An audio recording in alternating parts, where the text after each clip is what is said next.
नमस्कार, मिथिला चैप्टर देख रहल छी अपने। ई कार्यक्रम में फेस टू फेस जेना कि पूर्व कार्यक्रम सब में कहैत रहलहुँ हैं जे अजुका अतिथि छथि ई, अजुका अतिथि छथि ओ। आइयो एकटा अतिथि छथि, मुदा विशेष आह्लादक संग हुनकर हमसब स्वागत करबनि। अजुका अतिथि छथि अजीत आजाद। हाले में घोषणा भेला अजीत आजाद जी के पेन ड्राइव में पृथ्वी कविता संग्रह पर साहित्य अकादमी के अवार्ड वर्ष 2022 के। सबसे पहले तो स्वागत है अपने के मिथिला चैप्टर के स्टूडियो में। अजीत आजाद जी के पहिल संग्रह अबैत छनि 2006 में युद्धक विरोध में बुद्धक प्रति हिंसा कविता संग्रह शेखर प्रकाशन से। मुदा ई छपनाई शुरू केने छथि साहित्य में, जाकि उम्र गिने छी हमसब पहिल रचना कहिया छपल तहिया से। तो 1994 में कलकत्ता से विनोद कुमार झा के संपादन में एक पत्रिका अबैत रहे देशकोश, तैमें हिनकर पहिल रचना मार्च में छपै छनि 1994 ईस्वी में फगुआ गीत। 94 में पहिल रचना, 2006 में पहिल संग्रह, 2018 में पुरस्कृत संग्रह माने पेन ड्राइव में पृथ्वी। पेन ड्राइव में पृथ्वी सेहो कविता संग्रह है। अजीत आजाद जी के लगभग 30 टा से बेसी किताब पब्लिश छनि। एहिमे अलग अलग तरह के किताब है, किछु अनुवाद है, किछु संग्रह है लेख के, किछु गीत के, किछु गजल के, किछु हिंदी, किछु मैथिली। मैथिली पर गप करी तो हिनकर 13 टा किताब पब्लिश छनि कुल। एहि कुल में 8 टा किताब हिनकर कविता संग्रह जे मूल लेखन छनि से पब्लिश छनि। ई जे किताब पर हिनका भेटलनि हैं पेन ड्राइव में पृथ्वी पर साहित्य अकादमी अवार्ड, साहित्य अकादमी पुरस्कार, एकर बादो हुनकर 2-3 टा किताब एलनि हैं जे पर गपशप करब। एखन और की सब लिख रहा है ते पर गपशप करब। आइ अजीत आजाद जी से मैथिली के विभिन्न संदर्भ में गप करब। पहिल सवाल ई सर जे 1994 में पहिल छपैया रचना अहाँके फगुआ गीत देशकोश में, मुदा 1994 से पहले जे अजीत आजाद के तैयारी छनि या यात्रा छनि से केना 1994 होइत होइत 2006 फिर 2022 के साहित्य में 2022 के साहित्य अकादमी अवार्ड तक अबैया से हमरा सबके प्रति जनतब कराबी। साहित्यिक यात्रा केना रहल? ई तऽ कहि सकै छी जे 94 में हमर पहिल रचना प्रकाशित भेल। हालांकि लेखन तऽ पहिने से शुरू भऽ गेल रहै जी। और हमरा अपना स्मरण अबैया जे हमसब पिताजी सेना में हेबा के कारणे और हुनकर जे ट्रांसफरेबल जॉब रहनि तऽ ताहिमे से विभिन्न ठाम हमरा से रहबाक अवसर भेटल देश में। तऽ हमरा मोन पड़ैया जे हम सिकंदराबाद में जखन रहैत रही और 8वां नमा में 1982 के समय में, तो ओहि समय में हमरा किछु लिखै के मोन सब हुअ लागल छल। लेकिन वो कहि सकै छी जे तुक्कड़ टाइप के, तुक मिलानी टाइप के से सब शुरू भऽ गेल छल। फिर संजोग एहन भेलै जे हमरा दरभंगा में आबऽ पड़ल, अपन मिथिला में आबऽ पड़ल। किछु दिन मातृक में रहलहुँ अपन मामा गाम सांगी में। तो ओतऽ वातावरण जे रहै से साहित्यिक नहीं कहि सकै छी, सांस्कृतिक रहै। गीत नाद नाटक ई सब रहे। और ओतऽ जे किछु दिन रहलिए तऽ अपना हुए कि जे हमरा जे किछु किछु तुक मिलानी करऽ अबैया तऽ से कने से करी। तो अहाँके मोन पाड़ी जे 84 में से हम 85 में हम मैट्रिक केलहुँ तो 84 में से इंदिरा गांधी जी के हत्या भेलै। ओहि अवसर पर गाम में से की भेलै तऽ एकटा शोक सभा भेलै तो साँझ में। तो ओहि शोक सभा में से हम कविता पढ़लिए, अपन लिखल तो वो हिंदी में रहे। आ मैथिली तो बहुत बाद में शुरू भेलै, जे अखन पहले हिंदिये में शुरू भेल रहे।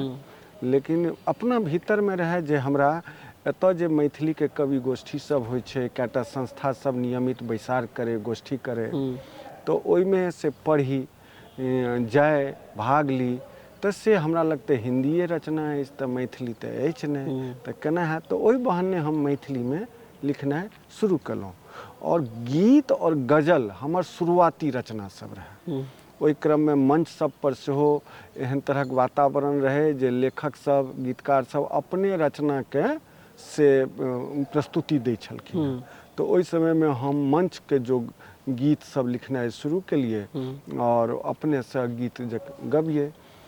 जे बाद में पोथी के रूप में आयल मंच गीत। मंच गीत तो फिर आनी मानी हम नहीं जानी, दूटा संग्रह गीत संग्रह एले। तो वही क्रम में से लागल कि जे आब पत्रिका सब में से छपायल जाए। तो 1994 में हम एक गीत पठेलिए और वो मार्च अंक में छपले। ओ ई प्लाने रहे जे मार्च में फगुआ छे और फगुए गीत देवे तो तखने छपते, तो वो छपले। कौन गीत रहे, स्मरण हुई दू लाइन को? हाँ, माने मंच के हिसाब से रहे। और पिया फगुआ में अभियो ने गाम आकि ओहु बेर छथि विधना बाम। लेकिन वही जखन हम सीएम साइंस कॉलेज में पढ़ैत रही दरभंगा में, वो संजोग रहे जे हमरा सबके सेशन लेट रहे। और हम जे रहिए 87-89 बैच, तो वो 3-4 साल सेशन लेट रहे। तो ओहि क्रम में 94 में यात्री जी के आगमन से भ गेल रहन दरभंगा। तो हमरा सब हुनका से भेंट तेंट करे ले जाइत रहे, नियमित जाए। तो ओहि क्रम में हाँ, ताधरि किछु अन्यो गोष्ठी सब में जाए और दरभंगा के जे साहित्यिक वातावरण रहे, खास करके समकालीन कविता के बारे में, साहित्य के बारे में, तो वो सब अपना के लागे कि जे हम पाछू चल रहल छी। भीतर से लागे जे ई सब एहि लेवल पर सोच रहल छथिन और हम तुकमिलानी कर रहल छी। हालांकि तुकमिलानी के लोक सब तखनो छलखिन आ वो सब हमरा एप्रिशिएटो करत, माने पीठ ठोकैत, बहुत बढ़िया। तो हमरा लेकिन रहे जे किछु अलग कैल जबाक चाही। तो कहि सकै छी जे हमर जे क्षेत्र अछि भगवडिया परिसर, ओहिमे जीवकांत जी छलथि हैं, नारायण जी छलथि हैं। तो जीवकांत जी के कारण से ओतऽ 15-15 दिन पर एकटा गोष्ठी होय ओरियन। तो हम नियम से ओहि गोष्ठी में जाए और जीवकांत जी के साहचर्य में से रही। हम जे किछु लिखी तो वो हमरे ने बहुतो गोटे के रचना के वो कहथिन जे एकरा फाड़ि दियो, कए बेर फाड़ियो देथिन। तो हमरा सबके खराब लागे। बाद में धीरे धीरे से हम सब पढ़नाइ शुरू केलिए और देश दुनिया में जे नीक नीक किताब सब छै तकरा से कीनब, ओकरा पर बहस करब, ई सब शुरू भेलै। अहाँके कहि सकै छी जे 87-88 के क्रम में, इंटर के समय में, हम फिलिस्तीन के कविता, तो नॉर्वे के कविता, ना के किताब सब अबै छै। फिलिस्तीन की कविताएं, पाकिस्तान की कविताएं, नॉर्वे की कविताएं, चिली की कविताएं, ई किताब सब हम किनी आ ओकरा जे छै से पढ़ी। तखन लागे जे जमीन आसमान के फर्क हमरा और एहि संग्रह के बीच में छै और से बेचैन करे। धीरे धीरे फिर मैथिली के अपन जे समाज छै और दुनिया के जे अन्य क्षेत्रक समाज छै तकर तऽ अंतर हेतै। तऽ मिथिला समाज के बुझब और फिर भारतीय समाज के बुझब और तै बीच में अपन मैथिली कविता के परंपरा के से अकानब और अपन जगह के ठेकान करब, ई सबटा चीज चलैत रहलै। एकटा कवि के निर्मिति जे होइ छै से पहले अपने युद्ध से होइ छै, अपना भीतरे में ओकर युद्ध सब चलैत रहै छै। तऽ से सब भेलै और आइ जे छी से कहि सकै छी जे 94 के जे फगुआ गीत वाला अजीत आजाद अछि से आइ जखन कि हमरा पुरस्कार के घोषणा भऽ गेल अछि और तकर बाद एकटा संग्रह से एखन आयल अछि स्वप्नहंता के विरुद्ध। तो ओहि बीच में से बहुत का अंतर छै। स्वाभाविक छै, यात्रा में लोग बदलित रहे छै। यात्री जी के नाम पर, माने वैद्यनाथ मिश्र यात्री जी के दरभंगा प्रवास के समय में बहुत रास गोटे, माने बहुत गोटे हुनका साहचर्य में रहलखिन, जैमे से बहुत गोटे हुनका एकटा as a brand Se use केलखिन जे हम यात्री संगे रहलहुँ, हम यात्री संगे रहलहुँ। बहुत फेमसो भेलखिन लिटरेचर में। जाकि अहाँ एखन कहलहुँ हैं जे अहूँ के ओहि समय में दरभंगा में आब जाब रहे, तकरा अहाँ ब्रांडिंग किया नहीं केलिए, या जे ब्रांड कर रहल छथिन तकरा केना देखै छी? रक्षा अहाँके अपने करऽ पड़त, दोसर नहीं केओ करै छै। यात्री जी अहाँके रक्षा करै लए नहि छथि, आइ विद्यापति अहाँके रक्षा करै लए नहि छथि। हमर ओ माइलस्टोन छथि, हमर लैम्प पोस्ट छथि, हमरा पीठ पर ठाढ़ छथि। लड़ाई अहाँके अपन लड़बाक अछि, अपना ढंग से लड़बाक अछि, अपन छाप छोड़क अछि। हमरा सामने में ये जे बहुत रास पद चिन्ह अहाँ के आगू में अछि, अहाँ ओहि पद चिन्ह पर अपन प्यार राखैत यात्रा करब आ कि अहाँ अपन स्वयं के पद चिन्ह बनायब। ई बहुत कठिन काज छै, कहै लए कहि देल जा सकै छै, लेकिन कठिन छै। लेकिन चेष्टा करबा में की हर्ज। हम अपन पद चिन्ह बनेबाक केलहुँ। अपन जते हमरा समय में जते सीनियर सब छथि या छलाह है, सबसे हमर आत्मीय संबंध रहल और सबसे हमरा मने आत्मीय संबंध के कनि हम अगला स्टेप पर लऽ जाइ छी। जे हमरा में अहाँ देखब कि जे एकटा भगवान कहि सकै छी जे एकटा गुण देने छथि जे हम अहाँ संगे जखन रहै छी तऽ हम अपन आयु अहाँ के बराबर कऽ लै छी, या अपन स्वभाव से हम अहाँ के ई फील नहीं हुआ देब जे हम से अहाँ के सीनियर छी। और जे हमर सीनियर छथि तिनका हम अनुभव नहीं हुआ दै छियनि जे हम हुनका से जूनियर छियनि। यानी बराबरी के जे मामला छै व्यवहार से, स्वभाव से, आचरण से, तऽ से हम ओ करबा में से हमरा कने से लगैए जे हमरा सहजता प्राप्त अछि। तऽ हम आसानी से अपन वयस क्रम के आगू और पाछू कऽ लै छी। तऽ हमरा राजमोहन झा कि जीवकांत जी कि सोमदेव जी कि कुलानंद मिश्र कि हरे कृष्ण झा कि वर्तमान में विभूति जी कि वियोगी जी कि अरविंद ठाकुर कि केदार कानन जी, किनको से नहीं, या अहीं के पीढ़ी में बात करी तऽ अहाँ छी अक्षय छथि, मैथिल प्रशांत छथि कि अंशुमान छथि कि विकास छथि, आ कि हमर नेपाल में रहयवला जे हमर मित्र लोकनि छथि समकालीन कविता के या लेखन के, चाहे वो रमेश रंजन छथि कि धीरेन्द्र प्रेमर्षि छथि कि विभा झा छथि, आ कि राजेंद्र विमल जी छथि कि भ्रमर जी छथि कि कापड़ी परमेश्वर कापड़ी जी छथि। सबके संगे एकटा से तादाद में एकटा आत्मीयता के संबंध जे रहल से हमरा आयु के व्यवधान नहीं हुआ देलक, हमरा से ओ भऽ गेलहुँ। तऽ हमरा ई लगैए कि जे एते घनिष्ठता एते संबंध रहला के बावजूद हम ई मानै छी जे से अपन छाप बनाएब कठिन जरूर छै, लेकिन हम से ओ किया नहीं करी। तऽ ई हमरा रहल से करे के सदैव कोशिश रहल है। हम यात्री जी के कि राजमोहन झा जी के कि जीवकांत जी के से फॉलोअर रहल छी। हम राजकमल चौधरी जी के से नहीं देखने छियनि, लेकिन एकटा से कहि सकै छी जे एकलव्य जकाँ से हम हुनकर से रास्ता के अख्याइश के आगू बढ़ल छी। होय की छै जे सब कवि लग अपन अपन एकटा से धारणा होइ छै और एकटा चुनौती होइ छै। हम ई मानै छी जे विद्यापति जे काज कऽ चुकला ओकर बाद विद्यापति के बाद से चंदा झा के ओहने अनुगमन नहीं करबाक चाही छलनि हँ, से ओ नहीं केलनि। चंदा झा जतऽ से आगू बढ़ला तकर बाद से राजकमल और यात्री जी या ओइसे कनि पहिने सीताराम झा या सुमन जी, मधुप जी, किरण जी, ई जे लैंप लऽ कऽ आगू बढ़लखिन, मतलब मशाल एहि अर्थमे कहै छी जे साहित्य जे छियै से एकटा ओलम्पिक में अहाँ देखबै कि जे 4x400 के रिले रेस जे होइ छै तऽ ओहिमे देखबै कि जे 100 मीटर तक एकटा व्यक्ति दौड़ै छै, फिर दोसर के मशाल थमा दै छै। साहित्य यह एकटा उपक्रम छियै। तऽ मानि लिअ विद्यापति द्वारा थमायल गेल मशाल अनेक गोटे हाथ होइत से मानि लिअ चंदा झा लग गेलनि, चंदा झा लग से यात्री जी तक अबै में बहुत गोटे के हाथ में मशाल छलैया, ओ फिर मशाल थमेलखिन आगू के लोक के।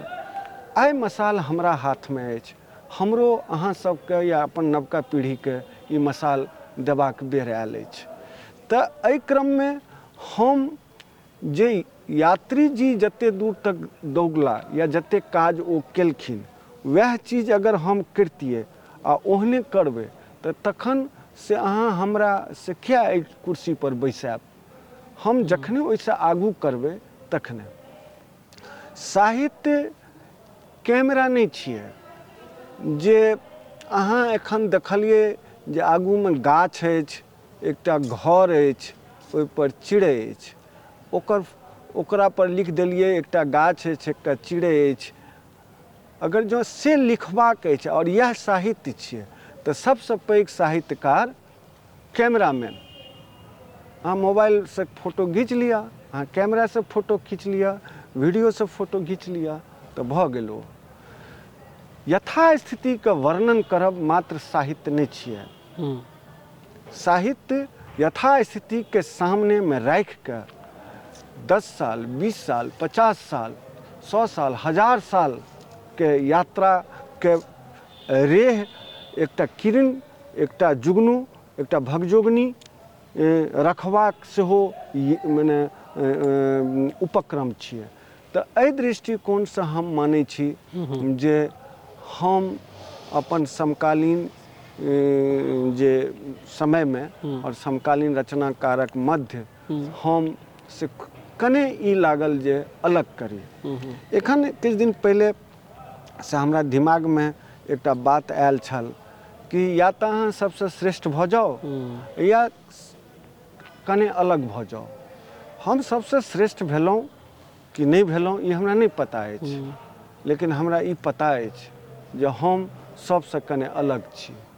तो से हम अलग के अपना के से कतेको ठाम, कतेको मोर्चा पर से अलग साबित करबाक यत्न केलहुँ अछि और हमरा एकर से लगैए कि जे हम एहि मामला में से सफल छी। एखन वैचारिक लेखन के गप करे छलिए अपने, तब वैचारिक लेखन करे काल में अहाँ अपना के केम्हर पबै छी कि अहाँ के लेखन कोनो इज्म से ग्रसित है या कोनो इज्म के माने भरपूर मात्रा में अहाँ अपना दिमाग में प्रवेश देने छी आ लेखन में सेहो ओकरा आनै छी।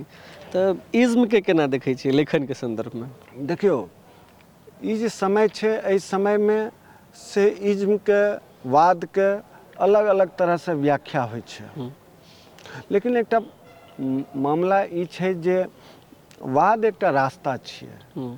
जेना अहाँ नेशनल हाईवे 57 पर अहाँ यात्रा कर रहल छी, NH 57 पर अहाँ यात्रा कर रहल छी, तो जाहिर सी बात छै जे NH 57 के जे रूट छै ओकरे अहाँके फॉलो करऽ पड़त। ओ कतऽ कतऽ ओकर कट छै, कतऽ घुमान छै, कतऽ स्पीड ब्रेकर छै, कतऽ टोल प्लाजा छै, अहाँके ओकर रूल रेगुलेशन के ध्यान में रखऽ पड़त।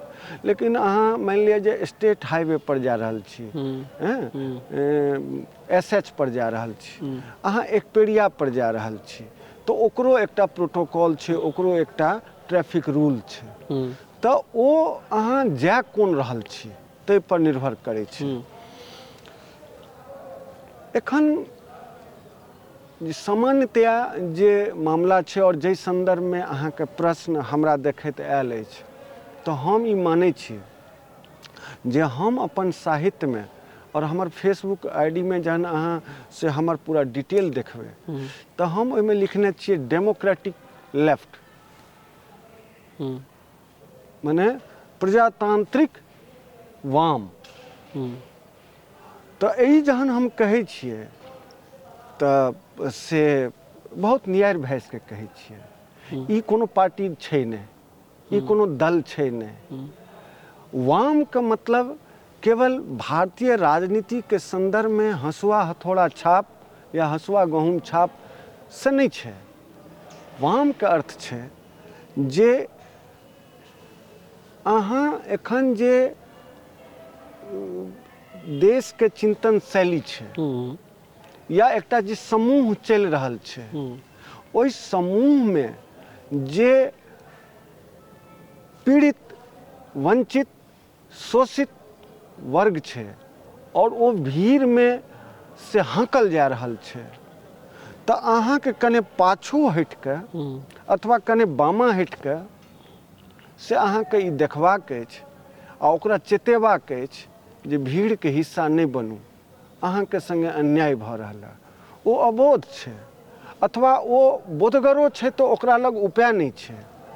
तो एकटा लेखक के तौर पर हमरा लागल या बहुतो लेखक के लगैत हेतनि जे कने हटि के कनि बगल में ठाढ़ भऽ के हिनका बुझायल जाय।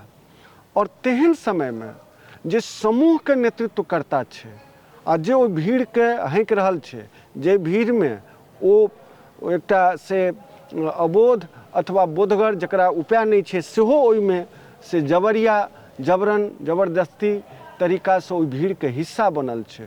तो ओ नेतृत्वकारी ओहि व्यक्ति के जे ओकरा चेता रहल है ओहि अबोध सबके, तकरा से टारगेट करे छै और टस्ल एतऽ से शुरू होइ छै जे ई व्यक्ति गलत अछि, ई समूह के जे सामूहिकता के उल्लंघन कऽ रहल अछि और हमर नेतृत्व के से ई अवमानना कऽ रहल अछि। तहन ओतऽ जो ओ दुनू के बीच के द्वंद्व छै, तो ओहि द्वंद्व में ओहि कवि लग या ओहि मार्गदर्शक लग से ई छै या तऽ ओ ओहि नेतृत्व कर्ता लग सरेंडर भऽ जाए, ओकरा लग अपन हथियार डालि दे, या फिर ओ अपन जगह पर ठाढ़ भऽ के से ओ अपन बात करैत रहे। यह बात छै। एकरा अहाँ कोनो बनल बनायल इज्म और वाद से अगर अहाँ करै छियै तऽ अहाँके कएक बेर आभासी भ्रम हैत अथवा कंप्लीट पूर्णतया भ्रम हैत। हम न आभासी भ्रम में छी और न पूर्णतः भ्रमित छी। हमरा ई लगैए जे हर लेखक के ओ तटस्थ नहीं होइ छै। अगर अहाँ तटस्थ छी तो दिनकर बहुत पहले कहने छथिन, जो तटस्थ होगा समय लिखेगा उनका भी अपराध। और लेखक तो तटस्थ होते नहीं छे, हेबाके नहीं चाही। क्या तो जनता के पक्षकार छिए, जहन ओ जनता के पक्ष में छे तो जाहिर सी बात छे जे ओ तटस्थ केना भेले, ओ तो एकटा के पक्ष में छे, ओ निरपेक्ष कहाँ छे। अहाँ अपक्ष नहीं छी, अहाँ निरपेक्ष नहीं छी, अहाँ के तो पक्ष में ठाढ़ हेबाक अछि। आ जखन अहाँ शोषित दमित वंचित समाज के पक्ष में ठाढ़ होइ छी तो तखन अहाँ ककरो विरोध में सेहो ठाढ़ भऽ गेल छी। क्या तो ककरो पक्ष में छिए तो ककरो विपक्ष में गेलिए। तो ओ विपक्ष जे छै, जे कवि के जे विपक्ष छै, वो असल में सत्ता छै। और तखन सत्ता बनाम कवि के युद्ध होइ छै और तकरा राजनीतिक रंग देल जाइ छै जे अरे ई वामपंथी छियो, ई भाजपाई छिए, ई कांग्रेसी छी, ई सपा वाला पार्टी के छी, ई मायावती छी, ई राजद छी, ई जदयू छी, ई देल जाइ छै। जखन कि दलीय राजनीति से एकरा कोनो लेना देना नहीं छै। सीधा मतलब छै दल कोनो भी शासन करे वो दल के टारगेट नहीं करे छे। हमर विरोध सीधा सीधी भाजपा से कि कांग्रेस से आ कि जदयू और राजद से नहीं है। दल तो अपन बायलॉज से चले छे और सबहक बायलॉज जे छे से मोटा मोटी नीक छे। नीक छे तखने भारतीय कानून के अंतर्गत वो पास भेल छे ओ नियमावली। सत्ता जकरा लग पावर छे जे समाधान कर सके छे और वो समाधान नहीं कर रहले है, वो लूट खसोट कर रहले है, वो अपन पक्षकार के सिरेवड़ी बैठ रहले है। तो वो जे कवि छे, लेखक छे, जे जागरूक छे, जे मार्गदर्शक के भूमिका में छे, जे जनता के पक्षकार छे, तकरा वो अलग अलग नाम से क के प्रताड़ित करे छे। तो हमरा सबके ई दायित्व ई बात बुझैत बुझैत या तो समय बेसी लागि गेल अथवा कह सकै छी जे समये पर अगर हम बुझ गेलिए तैयो एकर मान एकर मान्यता भेटबा में समय लगले। एखनो बहुत लेखक और कवि अपन एहि दायित्व से माने से एहि दायित्व के नहीं बुझ पाबि रहल छथिन। अहाँके अहाँ जे एखन कहि रहल छी, अहाँके एकटा सीनियर कवि भेला हरिकृष्ण झा, हुनकर किताब के भूमिका में वो लिखे छथिन, हुनकर कविता संग्रह के भूमिका में, जे कोनो भी वाद एकटा कोनो वाद के पकड़ के जीवन के जे असल चीज छै तकरा नहीं लक्षित कयल जा सकै छै। एहि स्टेटमेंट के केना देखै छी अहाँ अपन वक्तव्य के संदर्भ में? देखो ई ओ कोनो एक वाद के पर चल के जीवन तो नहीं जियल जा सके छे, लेकिन वो जे कहलखिन तकर अर्थ एहि तरह से छे जे अहाँ भले ही एहि वाद के सहारे यात्रा कर रहल छी तो वह सत्य नहीं छिए। दोसरो वाद में किछ सत्य छै, तेसरो वाद में किछ सत्य छै। तो सब वाद के अध्ययन अहाँ के हेबाक चाही, ओकर जानकारी अहाँ के हेबाक चाही, और तकर बाद एकटा निराकरण वाला, एकटा से समाधान वाला वाद अपना भीतर में से बनेबाक चाही। दोसर बात ई छै जो मान लिअ जे काल्हि हमसब डिबिया में लालटेन में पढ़ैत रही, भोरबा में गार्जियन सब ब्रह्म मुहूर्त में 3 बजे 4 बजे उठा दिल करे पढ़, और हम सब झुल झुल के जोर जोर से पढ़िए, और मतलब एना कहिए जे दोसर के नींद तक मने खराब कर दिए। दलान पर, ओहि दलान पर केओ सुतल छथि या अहाँके बगले में केओ सुतल छथि, अहाँ जोर जोर से पढ़ि रहल छी, अहाँ बच्चा वाला समय के मोन पारियो। कि ओही शैली से आइ के अध्ययन हेतै? आइ जखन कि बल्ब अछि, आइ टेबुल लैंप अछि, आइ मोबाइल के में टॉर्च अछि, तो डिबिया वाला कॉन्सेप्ट से कि आइ हम पढ़ि सकै छी? हमर पुरखा सब तो वह पढ़लखिन। पहले दुरागमन होइत रहे टायर गाड़ी से, महफा से, बैलगाड़ी से, आब कार से होइ छै। आब भ सकै छै जे अहू से द्रुतगामी चीज सब आबि जाए, तो अहाँके परिवर्तनों के स्वीकार करऽ पड़त। लेकिन हम कोन संदर्भ में ई बात कहि रहल छी जे कोनो वाद बैलगाड़ी वाला वाद रहे, कोनो वाद कार वाला वाद छै, कोनो डिबिया वाला वाद छै, कोनो लाइट वाला वाद छै, तो कि अहाँके वही वाद वाला रूपी ट्रैके पर चलबाक चाही कि अहाँ परिवर्तन के स्वीकार करैत, और देश और समाज जकरा लेल अहाँ लड़ाई लड़ रहल छी, जे जनता के लेल अहाँ ठाढ़ भेल छी, तकर समस्या के समाधान करे के लेल जे वाद अहाँ के बेसी सुगम और कारगर छै, तै वाद के अनुसरण करबाक चाही, अथवा ओइ में किछ किछ त अलग अलग एलिमेंट सब जोड़बाक चाही। हाँ, मतलब जे अहाँ के यह एक प्रयास से सुगमता बुझाइए, लेकिन आगू में खाद अछि, खत्ता अछि। तो अहाँ के दोसर वाद में की छै जे एकटा की कहै छै ट्रांसफरेबल एकटा पुल छै, तो कि ओइ पुल के जे उठा के जे माने मूवेबल छै, तकरा ओइ अपना वाद वाला पर से ओइ पुल के उठा के नहीं रख देबाक चाही। ई बात छै, हम से कहि रहल छी। हम कहै छी जे अहाँ, हम अपन वाद में हम सीधा सीधी गछै छी जे हम वाम के मार्ग पर चलल छी, लेकिन एहि वाम में ई ध्यान रहे जे ओ जे राजनीतिकरण वाला जे मामला छै, वोट के वाला जे मामला छै, से वाम नहीं छियै। ई हम स्पष्ट कहै छी। हम सत्ता के खिलाफ ठाढ़ छी। ऊपर में अगर हमर वामपंथी ठाढ़ रहते, तैयो हमर कविता के नेचर वह रहते, तैयो टारगेट वह रहते। और जो भाजपा एखन छै, या बिहार में जदयू और राजद के सरकार छै, या बंगाल में ममता के सरकार छै, मतलब तृणमूल कांग्रेस के, अथवा कतो केरल में लेफ्ट के सरकार छै, या की कहै छै देश के विभिन्न हिस्सा में विभिन्न गवर्नमेंट छै। हम तो जनता के आदमी छियै ना, आ जनता तो सब स्टेट में छै, और सब जगह अलग अलग गवर्नमेंट छै, अलग अलग दलीय शासन छै। तो हम तो अपना हिसाब से ओकरा काउंटर करबे। तैं हम प्रतिरोध के से रचनाकार अपना के मानै छी। प्रतिरोध हम हमेशा करैत रहबै। एहि के लेल हमरा से कोनो सजा भुगतऽ पड़े, कोनो तरह स्थिति से गुजरऽ पड़े, हम ई करै छी। हाँ, ई जरूर कहब, हमर उद्देश्य कोनो दलीय शासन व्यवस्था पर आरोप लगाएब नहीं अछि।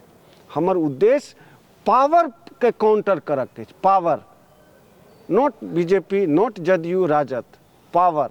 अहाँ सत्ता में छियै तो हमर जनता के ओकरा अहाँ के ई कहऽ पड़त जे ओकर नींद सुरक्षित छै, नींद के सुरक्षा ओकरा से देबऽ पड़तै। नाजिम हिकमत के संदर्भित एकटा कथा मोन पड़ैए। हुनका एक बेर पुछलकनि जे अहाँके बेर बेर एते परेशान करैए, अहाँ किया सत्ता के अगेंस्ट एते काज करै छी?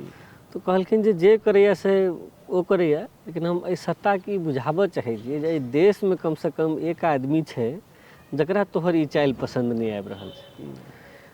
प्रतिरोध, विरोध आ विद्रोह एहन एहन शब्द सब बहुत आइ काल्हि छै, पहिलियो रहल छै। एहि शब्द के अलावे साहित्य के राजनीति आ राजनीति के साहित्य, एहियो पर गप करब एहि छोट सन ब्रेक के बाद।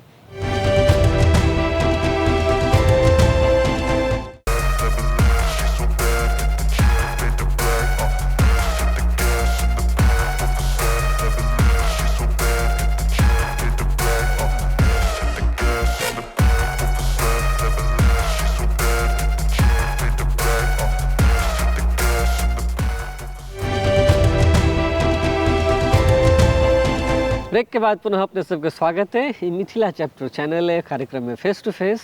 उजका अतिथि छथि अजीत आजाद।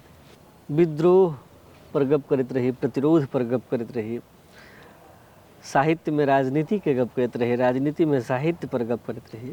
इस साहित्य के राजनीति के केना देखै छी अहाँ? दुनू अलग अलग, साहित्य में राजनीति और राजनीति में साहित्य, एकरा केना देखै छी? राजनीति से अलग किछु नहीं छै।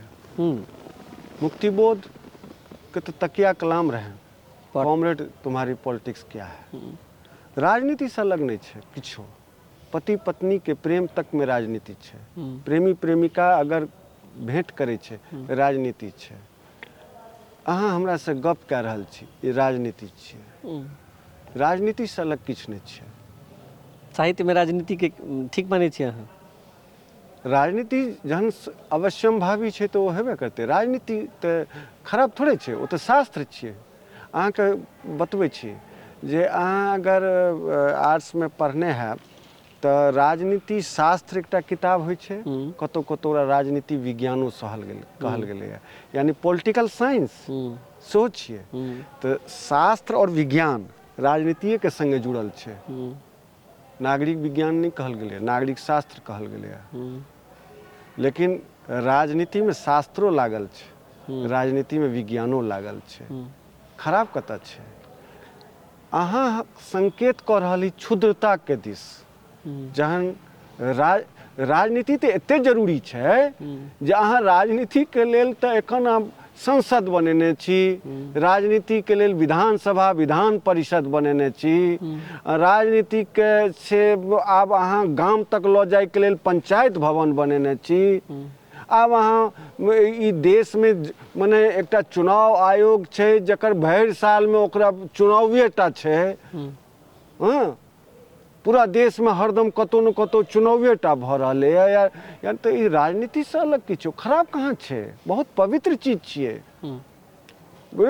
अहाँके संदर्भ दी तो रावण के अंतिम समय में से राम जहन लक्ष्मण के कहलखिन है तो की कहलखिन है जे रावण बैस के की सीखे लेल? राजनीति के किछु गुण सीख लिया। राजनीति खराब कहाँ छै? अहाँके संकेत राजनीति नहीं है, अहाँ के संकेत है क्षुद्रता। राजनीति तो बहुत पवित्र चीज छियै। अहाँ क्षुद्रता करै छी के संगे क्षुद्रता के लेल अहाँ हमरा कहि रहल छी। तो क्षुद्रता तो कतौ भी खराब छै। अहाँ प्रेम में करी कि व्यवसाय में करी, क्षुद्रता तो कतौ खराब छै। राजनीति तो जरूरी छै। आँखि में पानि रहबाक चाही, ई बात तो सब बुझै छै। लेकिन की गंदा पानि रहबाक चाही? निर्मल पानि रहबाक चाही। क्षुद्रता कहलिए अपने। साहित्य अकादमी के विशेष रूप से पुरस्कार के संदर्भ में सब बेर विवाद होइत रहलै। एकरा अहाँ क्षुद्रता मानै छियै या राजनीति? विवाद आगुओ हेतै। जतऽ 50टा व्यक्ति ठाढ़ रहते और एक गोटे के दिल जेते तो 49 आदमी के नज़र में वो गलत हेतै। 49 में नहियो है तो 10 आदमी के लेल तो गलत छै। अगर एहन साहित्य अकादमी छै तो करक ई चाही छलैया सरकार के, और अहीं के इंटरव्यू के माध्यमों से हम कहै छी जे एक बेर एहन करते सरकार, एहन एकटा सर्कुलर बनैबते आ एहि देश के जते लेखक छै आ ओकरा जकरा एकोटा किताब प्रकाशित छै, एके बेर सामूहिक रूप से साहित्य अकादमी दऽ देते। हम्म, सबसे नीक समाधान। हम्म, जखन ई जे छै से ओलंपिक में या कोनो जे रेस होइ छै ताहिमे तऽ टाइमिंग के तऽ मामला छै, जे मानि लिअ जे केओ एकटा दौड़ रहल छै आ ओ 1 सेकेंड से पछड़ि गेलै तऽ ओहिमे तऽ टाइम छै, जे ओ तऽ बुझले सबके देखेले जे 1 सेकेंड से पछड़ि गेलै तऽ ठीक छै, ओ रनर भऽ गेलै, ओ उप विजेता भेलै। आ एक आदमी 1 सेकेंड से जीत गेलै। 60% के में मैट्रिक में या कोनो परीक्षा में अहाँके फर्स्ट डिवीजन होइए। तऽ मानि लिअ मैट्रिक बिहार के संदर्भ में बात करी, जे 300 नंबर जकरा छै एलै, ओ फर्स्ट डिवीजन कऽ गेलै। 500 में 300 एलै फर्स्ट डिवीजन, आ जकरा 299 एलै सेकेंड कऽ गेलै। तऽ आब हमरा ई कहू जे 299 वाला से 300 वाला कते तेजगर छै? 1 नंबर नहीं, ओकर पूरा ऑल मेरिट के संदर्भ में नंबर छोड़ दियो। 299 वाला कते भूसकोल छै ओइ 300 वाला से? ओवरऑल सेम छै, लेकिन नंबर के मामला छै। तऽ नंबर जे छै से 1 नंबर से ओ सेकेंड भऽ गेलै और 1 नंबर से ओ फर्स्ट कऽ गेलै। 1 सेकेंड के से केओ गोल्ड मेडल लऽ लेलकै और 1 सेकेंड पछड़ि गेलाके बाद ओ हारि गेलै या ओकरा सिल्वर भेटलै। साहित्य में एहन कोनो मीटर, एहन कोनो थर्मामीटर, एहन कोनो मापक यंत्र छै जे एहि किताब से ई किताब एतेक सेकेंड एतेक नंबर से पाछू छै? एहन कोनो छै? नहीं छै। अहाँके लगैए कि हमर किताब बहुत बढ़िआँ छै और दोसर के लगे छै ई किताब बहुत बढ़िया छै, तेसरो के लगे छै बहुत बढ़िया छै, ठीक छै। और सब लग अपन अपन किताब छै, सबके अपन किताब और अपन बच्चा बहुत नीक लगे छै। लेकिन निर्णय करक छै दोसर के। ओ जे दोसर निर्णय करते ओकरा ओस जे 4 आदमी के अपन अपन रचना नीक लागि रहलै है, तऽ ओ आदमी से अपन रचना के बात नहीं कऽ के ओकरा एहि 4 में से 1 के चुनबाक छै। तऽ 3 जकरा ओ नेग्लेक्ट करते ओ कहते जे गलत राजनीति, ई आदमी गलत अछि, पक्षपात के आरोप लगेते। ई स्वाभाविक प्रक्रिया छियै, बुझलिए। और ई कहियो एकर अंत नहीं हेतै। न नोबेल कमिटी में कहियो अंत भेलै। हमरा कारण बताओ जे आइ महात्मा गांधी के नोबेल किया नहीं देल गेलनि? हमरा बताओ जे जवाहरलाल नेहरू के नोबेल किया नहीं देल गेलनि? हमरा ई कहू जे अपने मैथिलीये में से 1 से 1 लोक भेलखिन, कुलानंद मिश्र कि डॉक्टर धीरेन्द्र कि हरे कृष्ण झा आ कि सीताराम झा। राजकमल जी के तो कनि कहि सकै छै जे ओ साहित्य अकादमी आयले रहे, मैथिली में प्रवेशे केने रहे और हुनकर निधन भऽ गेल रहनि। हम ई नहीं कहि सकै छी, अगर छै तऽ हुनको नाम बहुतो एहन लोक के नहीं देल गेलनि, ताहिसँ कि हुनकर मान्यता कम भऽ गेलनि। और अगर हमरा भेट गेल, सपोज जे हमरा देल गेल, तऽ हमरा अहाँ ई कहू जे हम कुलानंद मिश्र से कते आगू, हम राजकमल चौधरी के नहीं भेटल छनि ताहिसँ कते आगू हम भऽ गेलियै, या डॉक्टर धीरेन्द्र से हम कते आगू भऽ गेलियै। ओ तऽ छोड़ू, ओ तऽ सीनियर छथि, हम जूनियरे में बात करै छी। जे मानि लिअ जे हमर मित्र छथि चुन्नू जी, हुनका नहीं भेटल छनि। हमर मित्र छथि रमेश रंजन, ओ नेपाल में छथि। या हमरा से जूनियर में मानि लिअ जे अंशुमान छथि, अथवा कनिक राखि लिअ शारदा जी, मनोज जी, चंदन, विकास, ताहिसँ हम कते आगू छी? एकर अछि पैरामीटर? कोनो पैरामीटर नहीं छै। साहित्य के संदर्भ में, विशेष रूप से मैथिली साहित्य के संदर्भ में जे मैक्सिमम सोच जाइ छै ओ साहित्य अकादमी तक जाइ छै। सबके पैरामीटर कहाँ गप करे चलो, सबके पैरामीटर है साहित्य अकादमी, हमरा माने टारगेट है साहित्य अकादमी तक जाके। लिखै काल में साहित्य अकादमी तक जाके जे एकटा मनोवृत्ति है हमरा सब माने मैथिली में सिर्फ साहित्य अकादमी, तकरा केना देखै छी? केना हम सब नोबेल तक जा चाहै छी, केना हम सब बुकर तक जा चाहै छी? असल में बहुत चीज जे छै से अपने से अहाँ देखबै कि अपने से हम सब अपन मानक ठाढ़ कऽ लेलहुँ, अपन सीमा ठाढ़ कऽ लेलहुँ जे हमरा जे छै से मियाँ के दौर मस्जिद तक करक अछि। लिखनाइ शुरू केलहुँ तऽ एतऽसँ लए कऽ हमरा मंडी हाउस तक जयबाक अछि, रविंद्र भवन तक, ई तय कऽ लेलहुँ। साहित्य अकादमी कार्यालय जी। तऽ अहाँ लक्ष्य छोट राखि लेलियै और अहाँके बगुला जकाँ ध्यान जे टक ध्यान अहाँ लगेने छी ओ, तऽ ई प्रॉब्लम एतऽसँ छै। लेकिन हम ई कहै छी आ कहैत गौरव होइए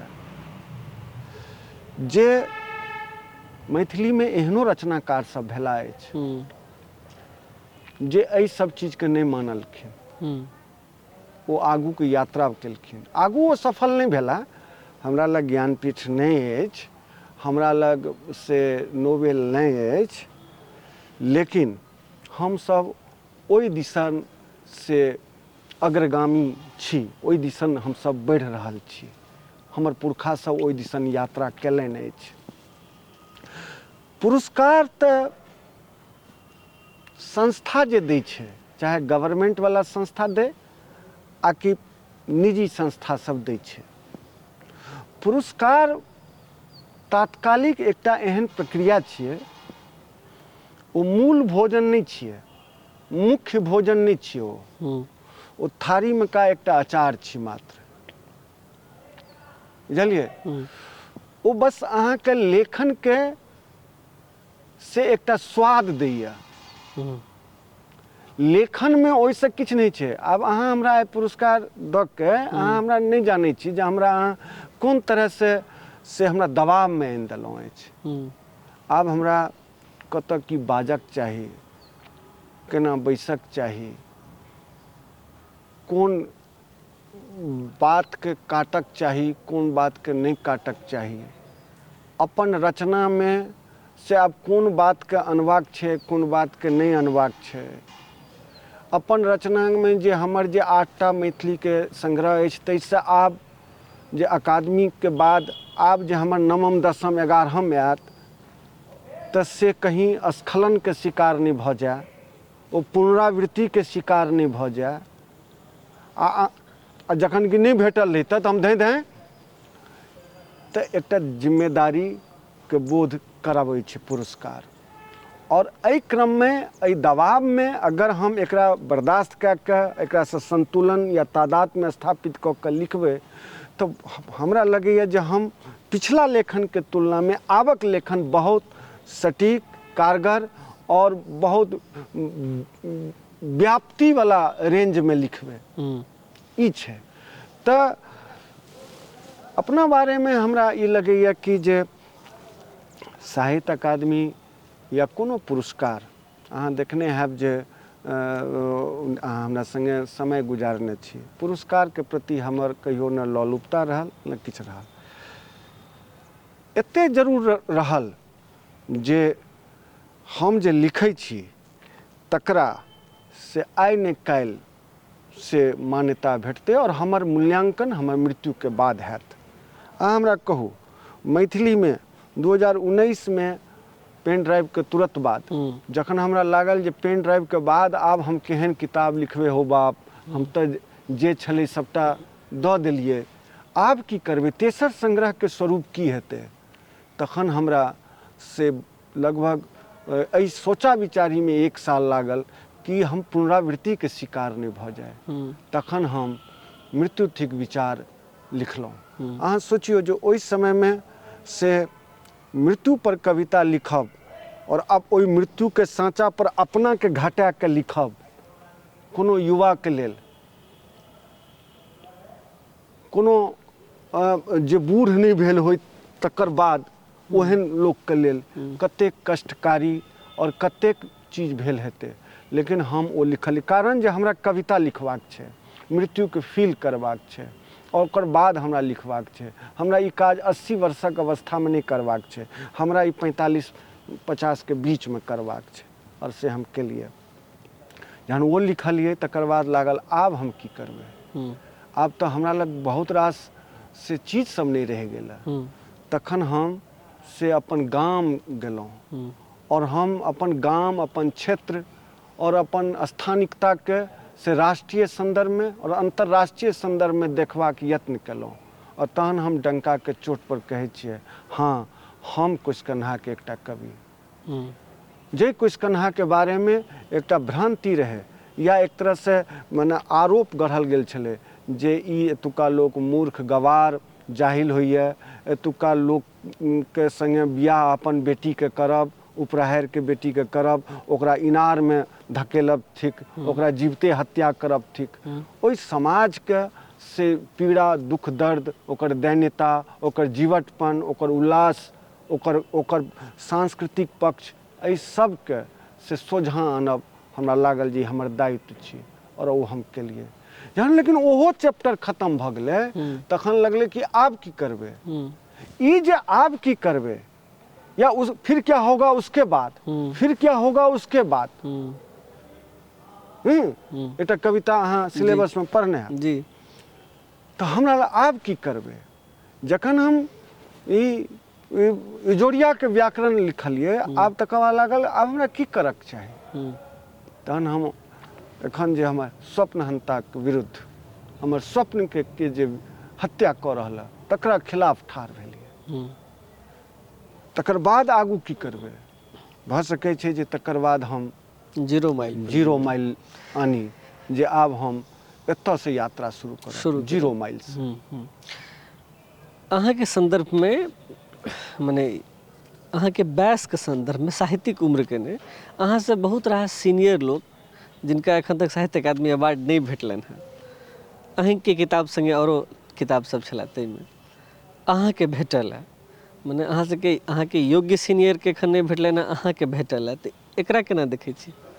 देखियो, पुरस्कार एकटा बनि गेलै समाज में, लेकिन हम कहै छी, हाँ हमर सीनियर लग हमरा कने संकोच हैत बैसब में, लेकिन ई संकोच जे पुरस्कार नहियो भेटल रहितै तैयो तो हुनका लग संकोचे के संगे बैसै छी। और अगर वो सीनियर छथिन और वो लेखक छथिन तो हमरा बुझल अइ जखन हमरा पुरस्कार के प्रति कोनो तरहक से मने उत्सुकता या लोलुपता नहीं छल तो हुनका क्या हेतै, वो क्या एहि तरहक सोचता। अहाँ एकरा एना किया नहि देखै छियै जे अगर हमरा पुरस्कार भेटल पेन ड्राइव में पृथ्वी के लेल, और ओ समकालीन कविता के एकटा नीक उदाहरण मानल गेलै पुरस्कार से पहिनहियो आ पुरस्कार भेटला के बादो, तो समकालीन कविता में जे आइ तक जे सब लिख रहला अछि, जे शामिल छथि, अहाँ आ अहाँ के बाद के लेखक लेखिका से हो, मैथिली के चाहे भारत या नेपाल के, तिनको ई सम्मान छियै। नाम केवल अजीत आजाद छै, सम्मान तो समकालीन कविता के छै। एकरा एना क्या नहीं देखल जाए, एकरा एक स्टेप और आगू बढ़ा के क्या नहीं देखै छियै। जहन अहाँ लेखक छियै और कहै छियै जे हम समय से आगू देखै छियै, तो एकरा कनी और एक स्टेप आगू देखियो। समकालीन कविते किया, समकालीन रचना धर्मिता, जैमे कथा, कविता, गजल, गीत, निबंध, सब विधा, नाटक, उपन्यास सब आबि गेल। समकालीन रचना धर्मिता के मामला छै। अहाँ के इंटरव्यू में जे बात हम एखन कहि रहल छी पुरस्कार के घोषणा के बाद, कि अहाँ गौर करू, एहिसँ पहिले जतऽ कतौ हम कोनो मंच से बाजल होय, कोनो कविता लिखने होय, हमर संग्रह के ध्यान में राखू, हमर विभिन्न चैनल या विभिन्न लेखन के स्तर पर इंटरव्यू सबके ध्यान में राखू कि हमर बात में अंतर आयल अछि, कि हम सत्ता के पैरोकारी केलहुँ अछि, सत्ता के पक्ष में बयान दऽ रहलहुँ अछि। हम तो सीधा कह रहल छी, जनता के कभी सत्ता के कहियो प्रिय नहीं हेतै। और राजेश जोशी बहुत पहले कह देने छथिन, जिसके कमीज पे नहीं होंगे दाग वे मारे जाएंगे। हिंदी के मशहूर कवि जिनके कमीज पे नहीं होंगे दाग वो मारे जाएंगे, राजेश जोशी भोपाल के कवि। एकटा अंतिम सवाल एहि इंटरव्यू के लेल, अहाँ के नवतुरिया में बहुत जे नव लेखक सब अबै छथि सेहो, और जे हमरा उम्र के नवतुरिया सब छथि तिनकर सभक लेखन के जे निर्माण छनि, हुनकर भीतर के जे लेखक छै तकर निर्माण में बहुत योगदान रहैया। से जँ कोनो नवतुरिया लेखक अहाँ के अप्रोच नहियो करै छथि तऽ अहूँ अपना दिस से अप्रोच करै छियै, हुनका पर लगलहुँ, हुनका पर अपन समय देलहुँ।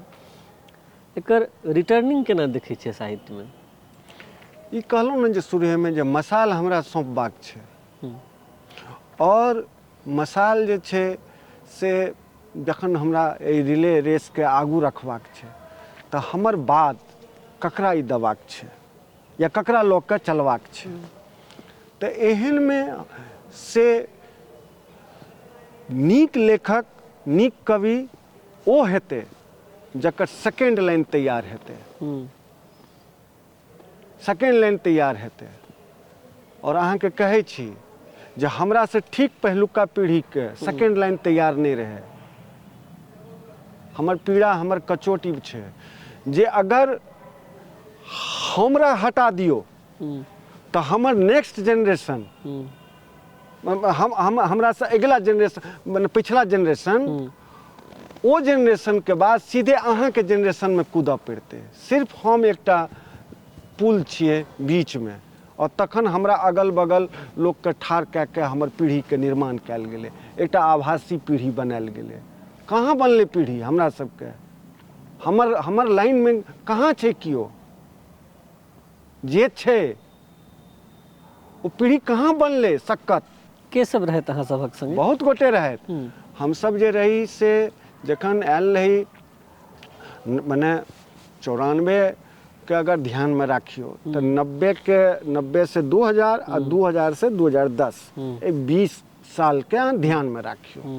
तो 20 साल के ध्यान में राखियो तो जै में हम अबै छी तै में अहाँ ध्यान में राखियो जो ओहिमे निर्भय रहत, मजबूत कवि।